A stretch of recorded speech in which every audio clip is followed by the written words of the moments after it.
দেশের বিভিন্ন স্থানে তীব্র আকার ধারণ করেছে গ্যাস সংকট। চাপ কমে যাওয়ায় কলকারখানার উৎপাদন কমেছে শতকরা প্রায় 50 থেকে 60%। আর সিএনজি পাম্পগুলোতে ঘন্টার পর ঘন্টা সময় কেটে যাচ্ছে গ্রাহকদের। এদিকে এমন সংকটের মাঝেও ময়মনসিংহের পাম্পগুলোতে প্রকাশ্যে অবৈধভাবে কন্টেইনারের মাধ্যমে বিক্রি হচ্ছে গ্যাস। প্রতিনিধিদের তথ্যচিত্রে আরও জানাচ্ছেন মাসুম আল ইসলাম। শিল্প কারখানা অধ্যুষিত গাজীপুরে গত কদিন ধরে গ্যাসের তীব্র সংকট দেখা দিয়েছে। চাপ কমে যাওয়ায় কলকারখানায় উৎপাদন কমেছে শতকরা প্রায় 60%। বন্ধ রাখতে হচ্ছে মেশিনপত্র। নির্দিষ্ট সময়ে পণ্য তৈরি ও সরবরাহ করতে না পারায় ক্ষতির সম্মুখীন কারখানা কর্তৃপক্ষ। এলপিজি ও তেল দিয়ে উৎপাদন চালাতে বাধ্য হচ্ছেন মালিকরা। আমাদের প্রতিদিন গ্যাসের সমস্যা হইতেছে 2-3 ঘন্টা। এই গ্যাসের সমস্যার কারণে উৎপাদন ব্যাহত হইতেছে। আমরা বিকল্প উপায়ে তেল জেনারেটর ব্যবহার করছি, ডিজেল জেনারেটর। এই জন্য আমাদের আর্থিক সংকটে পড়তে হচ্ছে। গাজীপুরের শিল্পাঞ্চলে প্রতিদিন 600 মিলিয়ন ঘনফুট গ্যাসের চাহিদা রয়েছে।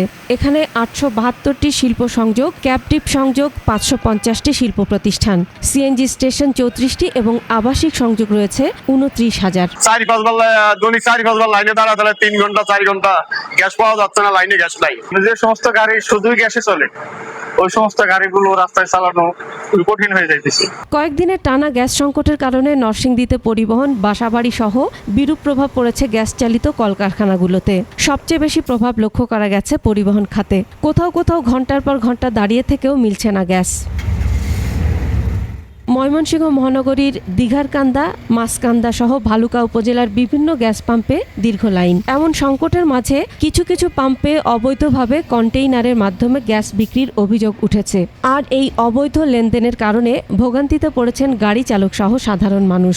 এখানে আপনার সবসময় বড় বড় গাড়ি বিরায়িত হয়ে দেয়, কন্টেইনার বিরায়িত হয়ে দেয়। আমরা ফেসারও পাই না, গাড়ি চালাই তো কোনো হয় না। এমনি তো লাইনে গ্যাস নাই, তারপরে যাও একটু গ্যাস আসে, এই দেখেন সামনাসামনি প্রমাণ এদেরকে দিয়ে দেয়। অভিযোগের সত্যতা পাওয়া যায় ময়মনসিংহ সহ ভালুকার শেখ জহুর ও এসএনএস সিএনজি পাম্পে। পাম্পের ক্যাশিয়ার অভিযোগ অস্বীকার করলেও পরে জানান, যখন পরিবহন চাহিদা কম থাকে তখন তারা কন্টেইনারে গ্যাস দেন। যদি লোকাল না থাকে, পাবলিক না থাকলে ওই সময় ফ্রি টাইমে দিই। Mymensingh Titas gas transmission and ডিস্ট্রিবিউশনের সঞ্চালক বিভাগের জিএম মুঠোফোনে অনিয়মের কথা স্বীকার করলেও প্রতিকারের বিষয়টি এড়িয়ে যান। তথ্য জানি না, যদি জানতাম তো তাহলে তো অ্যাকুরেট কথা বলতে পারতাম আপনার সাথে। হ্যাঁ, ভুক্তভোগীদের দাবি, পাম্প মালিকদের অনিয়মের বিরুদ্ধে ব্যবস্থা নিয়ে পরিবহন খাতে গ্যাসের স্বাভাবিক সরবরাহ রাখার। মাসুম আল ইসলাম, ডেস্ক রিপোর্ট, 21 টেলিভিশন।